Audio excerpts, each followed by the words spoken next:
versus Allen. Vice have been sworn in, Judge. You may be seated.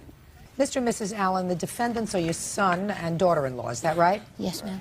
And is your claim that they owe you jointly a substantial amount of money, both from loans and from a cell phone bill that they managed to creep up to the thousands? Mr. Allen, you were in jail. When? The first time for 4 years, and then just this past November till this year. You served 4 years in state's prison? Yes, ma'am. When was that? From 97 until September of last year, 2000. September of 2000. What were you convicted of, sir?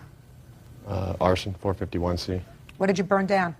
Condemned apartment complex. Then you were arrested again? Mm-hmm. For what? A parole violation. What was the nature of the violation? A threat to harass another and leaving the county without a pass. Who did you harass? A former employer, supposedly. Is the complaint of your parents that when you got out of jail, I believe the first time in the year 2000, you needed some money, and they helped you with a series of loans. How much did you give your son when he got out of jail the first time in 2000? About $1,400. How do you have that broken down? $65 in uniforms, $60 for gas, and what he told me was birth control pills, $150 cash for expenses. He told me they needed money for food. We gave him $100. And then he switched jobs after he got arrested the second time, and he needed $60 for steel-toed shoes this time.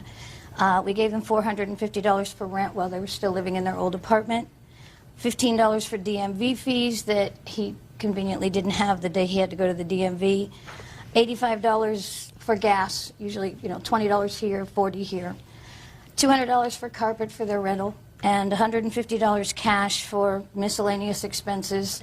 And when we were on vacation in July, he called us and said he needed $80 to make his car payment.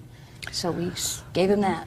Miss Allen, did you have a conversation with your son with regard to paying you back this money? Several times. It was always going to be paid back on payday, when they could get it or when he got paid from a separate job that he was doing. Each time the money just disappeared. Well, but you kept giving him money, Miss Allen. Well, because every time I asked him for money, he hinted that I was taking food out of my grandchildren's mouths. So despite the fact that he didn't pay you back any of this money, week after week, month after month, he would ask you for more, 15, 100, 85, and you would continue to give it to him. He did pay back some money. He did. He gave my husband $100 at the mall one day, $40 here, $20 here, a total of $435. So well, just enough to keep me doling it out, I guess. So what's the total of what you say he owes you now, without the phone bill? $1,415. And did you keep records of that money?